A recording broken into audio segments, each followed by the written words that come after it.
میرا تعلق ایک چھوٹے شہر سے ہے اور میں یہاں پہ زیادہ بچوں کو گھومنے پھرنے کی مواقع میسر نہیں ہے، تو مجھے کیا کرنا چاہیے؟ یہ ایک سوال ہماری فیس بک پیج پہ پوچھا گیا تھا۔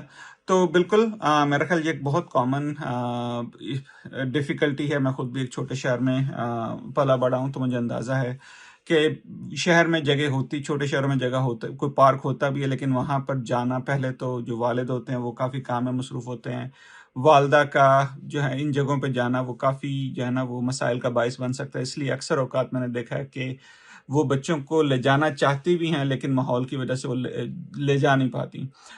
میرا تو اس میں سب سے اہم چیز یہ ہے کہ بچوں کو آپ کا ساتھ اور آپ کے وقت کی بہت زیادہ ضرورت ہوتی ہے۔ تو اگر آپ کے پاس یہ مواقع نہیں بھی ہیں تو آپ گھر میں ہی کچھ اس طرح کے مواقع بنا سکتے ہیں۔ مثال کے طور پر اگر گرمیوں میں چھت پہ کچھ اس طرح کا کھیلا جا سکتا ہے۔ اسی طرح گھر میں برآمدے میں اگر ہم ایک کمرے میں ایک کونا ایسا بنا لیں کہ جی یہ ہمارا جو ہے وہ کھیلنے والا کونا ہے، وہاں پہ جو چیزیں اگر آپ اس طرح سے سیٹ کر دیں۔ اسی طرح اکثر اوقات میں نے دیکھا کہ گھر پہ ہی مطلب کوکنگ، ایک پریٹینڈ پلے جس کو ہم بولتے ہیں کہ کوکنگ کوئی کر رہا ہے یا کوئی ایک دوسرے کو پڑھا رہا ہے، تو اس طرح کی ایکٹیویٹیز ہم گھر میں کر کے بھی بچوں کو انگیج کیا جا سکتا ہے۔